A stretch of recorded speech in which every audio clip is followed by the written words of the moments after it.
Avant de commencer cet épisode sur le crash de Karachi, un pilote discipliné vaut un pilote adroit. C'est marqué dans le règlement d'appontage de la Marine nationale.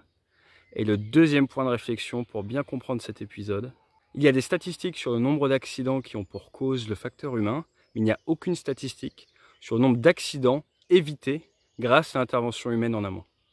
Bonjour à tous, une petite vidéo rapide pour vous aider à comprendre le rapport préliminaire qui vient d'être publié par les autorités aériennes du Pakistan ce matin à propos du crash du 22 mai 2020 qui a coûté la vie de près d'une centaine de personnes. Il y a eu 2 survivants de l'avion, malheureusement une personne morte au sol, avec un A320 de la compagnie Pakistan International Airlines.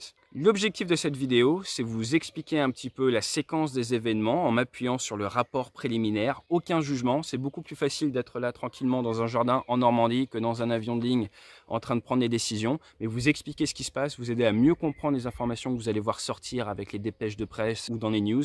Et surtout assister sur la réglementation autour des Standard Operating Procedures, autour des fenêtres de remise de gaz et autour du concept de stérile cockpit. Ces 3 points. Donc d'abord, je vous fais la séquence des événements et derrière, je fais un petit focus sur ces 3 points pour vous aider à mieux comprendre ce qui se passe. N'hésitez pas à suivre ma chaîne, je fais du contenu en français, en anglais, généralement autour de l'aviation de chasse, qui est de là où je viens, Rafale Marine et Super Étendard, mais également de l'aviation de ligne de temps en temps avec l'actualité, parce que c'est maintenant, en parlant de la conférence, ce que je fais. C'est parti, jingle. Comme vous le savez, la 320 qui s'est écrasée le 22 mai dernier en approche à Karachi, un énorme souci au niveau des réacteurs, probablement une double panne moteur.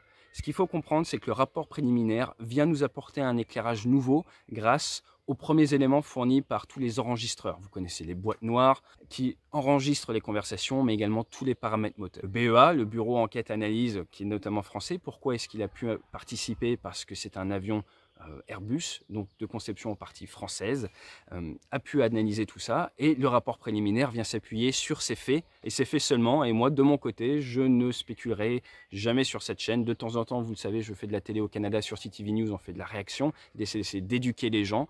Mais là, sur ce cas-là, je vais pouvoir m'appuyer sur des faits précis. Et j'insiste, on fait tous des erreurs. Dans notre quotidien, on en fait une multitude. Personnellement, j'en ai fait également. Je les partage d'ailleurs en termes de retour d'expérience sur ma chaîne. Donc là, on n'est pas du tout pour jeter la pierre sur qui que ce soit. On est là pour analyser les événements.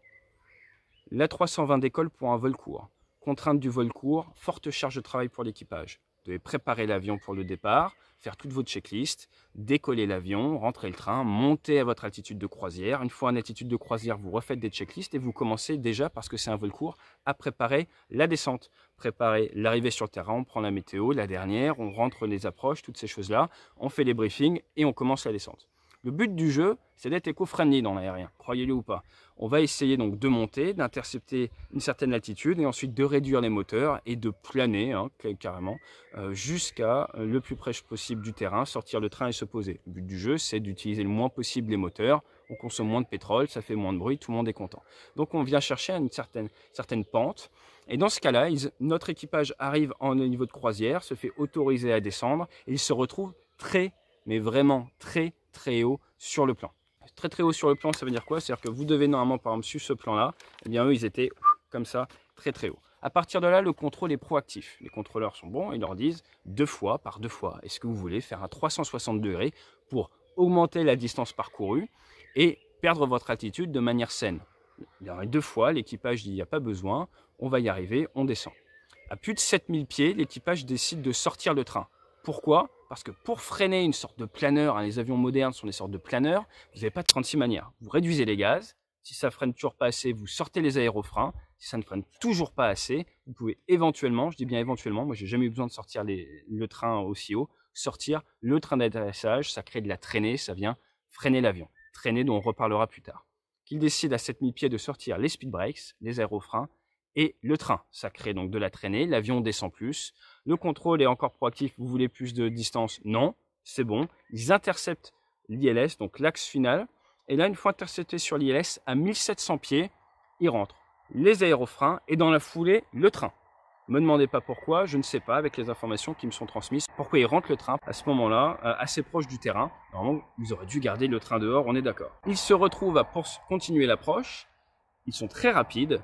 Plutôt que de passer sur la fréquence tour, ils sont clearés et autorisés à l'atterrissage directement avec le contrôle, donc ils ne les voient pas visuellement, et ils poursuivent l'approche dans des conditions assez incroyables, je dois bien vous l'avouer, où ils arrivent à 500 pieds, pardon, c'est 150 mètres, 500 pieds, c'est ce qu'on appelle notre dernière fenêtre.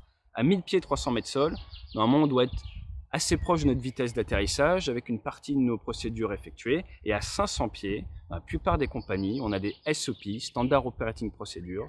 Et généralement à 500 pieds, vous devez avoir le train sorti, les volets dans la bonne position, la checklist atterrissage effectuée, tout doit être prêt. Vous n'avez plus aucune charge de travail immédiate dans le cockpit. Vous pouvez poser toute votre attention sur le suivi de la trajectoire. Et là, à 500 pieds, ils ont 220 nœuds, alors que c'est un avion qui approche généralement à moins de 150.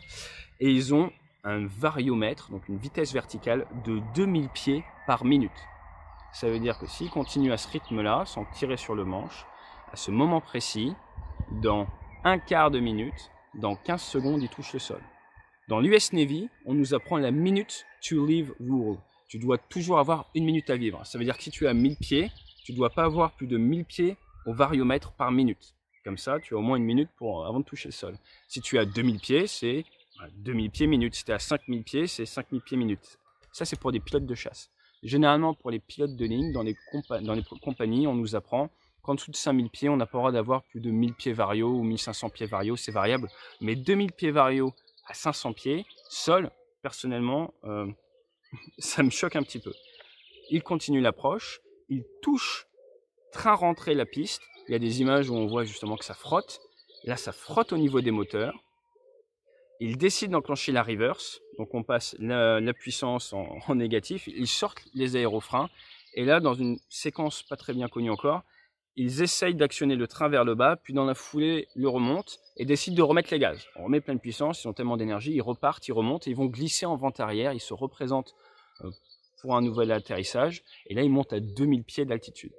À ce moment-là, 4 minutes après l'impact, ils perdent un moteur pour sûr, d'après le rapport préliminaire, et grande chance qu'ils perdent le deuxième moteur parce que la RAT, ram air turbine, un système de génération de puissance électrique, sort automatiquement en cas de double panne moteur. Il y a des photos où on le voit sortir, donc il y a de grandes chances qu'ils aient perdu les deux moteurs. Ils annoncent à la radio qu'ils ont perdu les deux moteurs, Mayday, Mayday, Mayday, donc la panne la plus grave. Et là, ils se retrouvent avec un planeur, mais avec une altitude assez basse, et ils tentent de se rapprocher du terrain.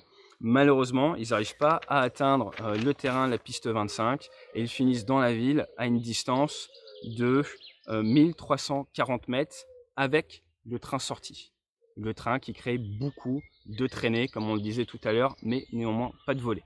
Ça fait beaucoup, hein. Tout le monde était qualifié sur la machine, l'avion était en bon état, donc forcément, le rapport préliminaire met l'accent sur une erreur humaine, et le point qu'ils mettent en avant, c'est notamment qu'à partir dès le début du vol, l'équipage n'a pas suivi les procédures. Pas mal à digérer. Personnellement, je pense que c'est un des accidents les plus intéressants de la dernière décennie. Désolé si je vous choque en disant intéressant, mais là je mets mon chapeau vraiment de professionnel.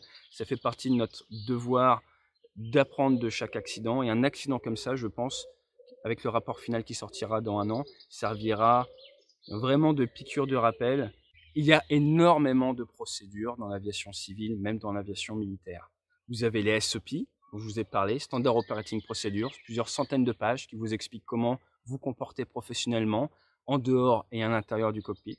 Il y a les checklists que vous connaissez, je vous ferai une émission sur les checklists pour vous expliquer exactement d'où ça vient, qui doivent être effectuées pour la sauvegarde de l'aéronef et être bien configurées.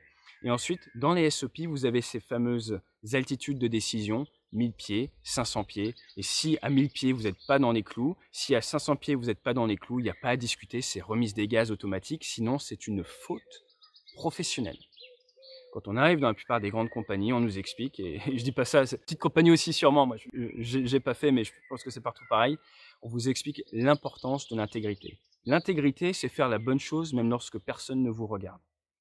Quand vous êtes pilote de ligne, quand vous montez dans un avion, vous avez la responsabilité morale de l'aéronef vis-à-vis des passagers. Et moi, j'aime bien étendre cette responsabilité vis-à-vis des familles des passagers également. et il est indispensable de vous aligner à la sécurité qui est l'objectif numéro 1 dans l'aviation de nos jours, que ce soit militaire ou civil quand même.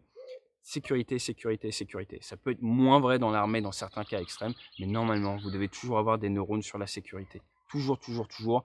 Cette capacité de recul, et là vous voyez, juste 1000 pieds n'étaient pas configurés. Peut-être qu'une fois dans votre carrière, vous poussez jusqu'à 500 pieds, je ne sais pas pourquoi, mais à 500 pieds, là c'est non, non, remise des gaz. Normalement, vous n'êtes pas censé faire dans votre carrière passer à travers l'une de ces fenêtres, et c'est pour ça qu'on est deux dans le cockpit, voire des fois plus. S'il y en a un qui se loupe, l'autre est censé être là, même si le copilote, et lui dire hey, là on n'est pas stabilisé comme on dit, remise des gaz. Ça fait partie des Standard Operating Procedures, et de nos jours, les avions enregistrent tout, et la compagnie saura que vous êtes posé en dehors des clous, et vous allez vous faire réprimander après coup. C'est ça qu'il faut comprendre aussi, c'est que vous êtes quand même fliqué maintenant avec les avions modernes, donc c'est vraiment, il n'y a pas à jouer. Il n'y a pas à jouer du tout, c'est vraiment pas dans l'état d'esprit. Donc ça, c'est le point SOP qui est très important. Je vous ai parlé un petit peu de ces fenêtres de prise de décision qui sont anticipées et réfléchies à l'avance. C'est pas dans l'avion sous situation de stress qu'on invente des procédures comme ça. On vient suivre ces procédures-là. Le seul cas pour lequel on ne suivrait pas précisément une procédure, c'est si on estime qu'à ce moment-là, suivre la procédure n'est pas le plus adéquat pour la sécurité des passagers et l'intégrité de l'avion. Par exemple, Sully, quand il s'est eu sa double panne moteur, qui a décidé de se poser dans l'Hudson, il a allumé l'APU, alors que ce n'était pas dans la procédure, mais sa connaissance de l'environnement, sa connaissance de la situation était, on va dire, au-dessus que le niveau de standard de l'industrie, et il s'est dit, là, dans ce cas-là, il faut que je le fasse, et ça a permis à tout le monde de survivre. On était très très loin de ce niveau-là, ce jour-là, malheureusement, dans le cockpit, mais c'est ce que je voulais mettre en avant. Le dernier point, il semblerait que dans le rapport, j'ai pas réussi à trouver la ligne, mais j'ai entendu ça dans la presse, vous allez voir, il semblerait que l'équipage parlait du Covid pendant les phases proche de l'atterrissage. Pourquoi c'est extrêmement important? Parce que c'est une faute professionnelle de parler de sujets non professionnels en dessous de 10 000 pieds, en dessous de 3 000 mètres. C'est la règle qu'on appelle la règle du cockpit stérile, sterile cockpit. C'est une règle qui a que quelques années, qui est extrêmement efficace, qui permet de réduire les conversations dans le cockpit. Quand vous êtes en montée en cas de 10 000 pieds, quand vous êtes en descente en dessous de 10 000 pieds, il est interdit de parler de sujets non professionnels. Ça permet à chacun de se concentrer et de se projeter mentalement dans l'étape d'après. Ça permet d'éviter les distractions. Et si vous êtes en train d'essayer de vous créer une représentation mentale des actions à venir, vous n'êtes pas dérangé par quelqu'un qui vous parle de Covid-19 ou du fait que son grand-père va attraper le Covid-19. C'est très intéressant, mais professionnellement, ça n'a pas sa place en dessous de 10 000 pieds pour des raisons de sécurité. Et il semblerait que cette règle n'ait pas été suivie dans ce cas-là. Donc voilà. J'ai essayé de vous résumer un petit peu tout ça. Donc, ce qui était important de comprendre, c'est que, oui, le facteur humain est reconnu comme étant généralement la raison des accidents dans 60 à 70% des faits aériens. Si vous êtes dans l'aviation, aviation légère ou autre, je ne peux que vous encourager à suivre les procédures. Elles ne viennent pas de nulle part.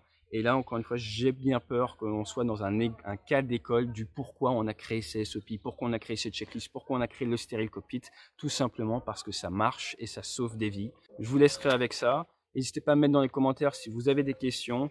Je vous demanderai d'être respectueux des pilotes, de ce qui s'est passé, mais on apprend, c'est ça l'aérien, on partage autour de nos erreurs, et je pense que ça serait une bonne chose si plus de professions, si plus d'industries étaient aussi transparentes sur ce qui s'est passé, parce que là l'aérien s'est déballé au grand public, mais ce n'est pas le cas de toutes les industries.